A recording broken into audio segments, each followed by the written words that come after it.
What are other good trends that you see that you can think of? I mean, if I were to throw some things out there, I think one thing that's good is that PMI is alive and well. I think it's in good new management hands. I think Pierre is a valuable, kind of a fresh generation, new face. So I think that's good. I'm totally excited about. I mean, every old generation likes to complain about the younger generations, just like they like to complain about us and tell us we're no longer relevant. If you get past those stupid mind games, the silliness of that, the childishness of that, I'm really excited about the new generation that's coming up, and I'm also really excited that we still have an opportunity to interface with them and learn from them, and hopefully also they learn from us so that they don't make the same mistakes we did. I think that's one. I think it's interesting that you make this comment. I do this video series that are short videos that are a minute long that I post on LinkedIn. And one of the videos that's coming up, it's kind of a spoiler alert because I think it's coming up. I recorded it's coming up tomorrow, where I talk about Gen Z. Yeah. And for so many old generation, it's always complaining about like every generation before them.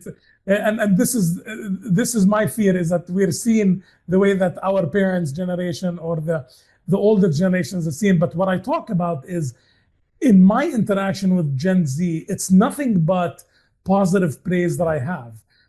In my latest assignment, we had a very bizarre and amazing situation because of the size of the program and the number of stakeholders.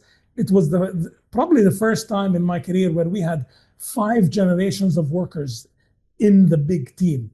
Imagine, we've got people who were, pre-World War II.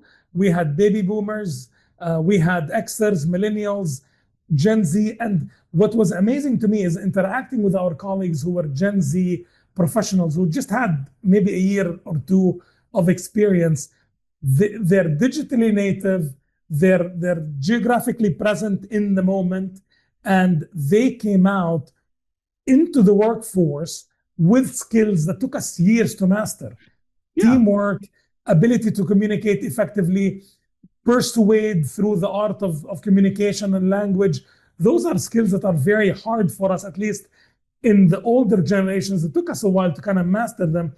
And you see them right then and there. In fact, you talk about Scrum Master. My son is starting his 4th year of college in a few weeks. He got his Scrum Master certification a year ago.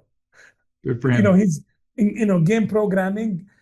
It's incredible that this younger generation is already coming into a workforce ready to hit the ground running, as opposed to, let's sit on the side for a few years, learn the language, learn the skills. And that's very exciting to me because it raises the level. Now you're talking about professionals who have a higher level of knowledge, ready to engage. But frankly, they are also individuals we can learn something from. It's not just simply one direction in terms of the learning. It's 2 directions. Yeah. No, so I agree with you. I think that's normal. I think that's just part of the changing of the guards, that the old ones complain about the new ones. But I think there's a lot of promise in the Generation Z, and whether or not they turn out good or not really is very, very much also dependent on how we're willing to interact with them. And like I said, learn from them and also teach them.